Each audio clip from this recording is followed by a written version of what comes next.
Good morning, ladies and gentlemen. I want to welcome each and every one of you to the South St. Paul Stockyards here today. It's April 11th, 2008, and it's the start of the last day of the South St. Paul Stockyards, which has started and been in existence since 1886 till 2008.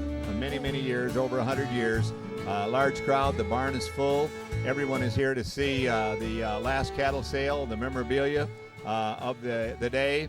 We've got a full slate ahead with selling cattle, selling memorabilia, and I want to welcome each and every one of you to the South St. Paul Stockyards on our last day, April 11th, 2008. Thank you very much for being here. All right, everything is kicking off at 9 o'clock. We're having a welcome ceremony with some select speakers, including the mayor of South St. Paul. Then we're having ending of Era Trucker Awards. Followed by that, we're having a memorabilia auction. A lot of items. We have free booklets about the history. We have some branded gate pieces that are free, and we have some $100 hand branded gate pieces. There's a limited quantity, and those are $100 going towards our Scholarship Foundation Fund. Things I remember about the auction market here was that you've got to know your cattle and you got to know how to sell by the pound. Now, I've been an instructor down at Mason City, Iowa at the Worldwide College of Auctioneering, and also in Denver, Colorado for 41 years. And I can sell by the pound now, but I couldn't sell by the pound then. Anyway, Joe Rice owned the school at that time, and I was a teacher down there, and that's why I came up here.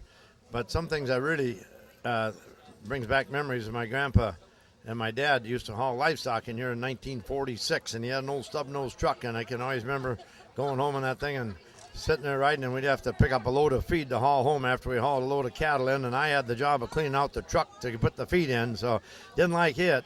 So no, they want to get 100 at 50, but get 100, but get $100, but get 100, not 50, 150, 100, but get 150, 150.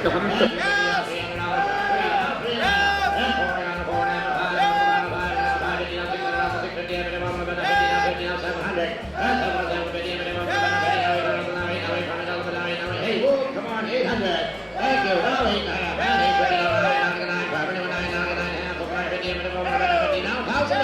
Now $10.50.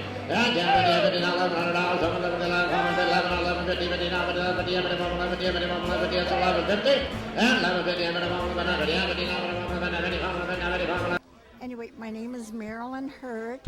This is George Hurt, and Dad and I are the first husband-wife truck driving team in Minnesota 60 years ago. And we had a semi and a straight job and a pickup. And I used to put the little boys in the pickup. We'd go out 10 miles and get a veal calf, and that was exciting. You do what you do when you have to do it, like that. So we made a lot of trips to South St. Paul, and we used to drive up to the Sand Hills in North Dakota. McLeod was one, and I would drive back, and the semi, and I drove on my little car license, yeah. The story basically goes back to probably when I was between 1 and 2 years old, when Dad would fire up his 1935 Ford truck with a 8x10 box on it, and he'd come up here, and the last thing he'd ask for Mother when we left home was, I need some extra diapers, because he was sure he had to change my diapers before we got back home again. And I think back in those days, Dad probably sold most of his livestock either to J.T. Crosby, and I remember him very well, old man Crosby, and then the other firm he sold quite a few to was Bennett Commission Company.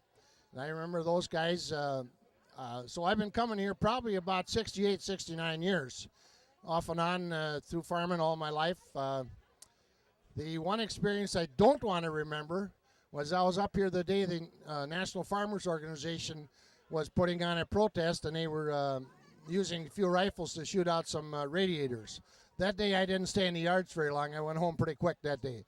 Other than that, I've been coming for a long time. I've gotten to know a lot of the folks. I knew Norris Carnes very well when he was running Central Livestock, and I knew Lyle Lamphere very well when he was running, and I've worked with those guys back through the years, and I've enjoyed it very much. So it's going to be kind of sad when we leave Central. When I went to auction school, I always wanted to be an auctioneer, and South St. Paul gave me the opportunity to be an auctioneer. I came here when I was 23. In 1989, I was lucky enough to win the World Championship. In the 1989 world champion livestock auctioneer, which I was happy to do and had a good time doing that. But one of my favorite memories of the Stockyards is probably the people, the men and women who worked here, mostly the men in the yards, the integrity that they had personally, the work ethic that they had from morning till night. They would come down before sunup. They would work many, many times till after sundown. They would work in all kinds of weather conditions, whether it was snow or sleet or rain or hail, whatever they had to do. The other thing is the integrity of the people that worked in the livestock market. The main ingredient for them, or the thing that they wanted most, is to do the very best job they could for the producer and achieve the very highest prices they could. And they were dedicated to that and certainly achieved that. Hey, 25 now 30, and 25 now 30, now 35, 39 now 40, now 45, now 45. Hey, we're all at the Stockyards here in South St. Paul. This is the last day today. Today's your last hurrah, and I'm at 35, 40, and 35 now 40, now 45, now 45, now 5, now 5, now 45, 81, 45. Hey, get in now because it's your last chance. Anymore, there won't be any more Stockyards here, so all in, all done. Anybody make that $45? If not, I sold them over $40 and gone. And we'll see the Stockyards as a historical monument in all the years to come.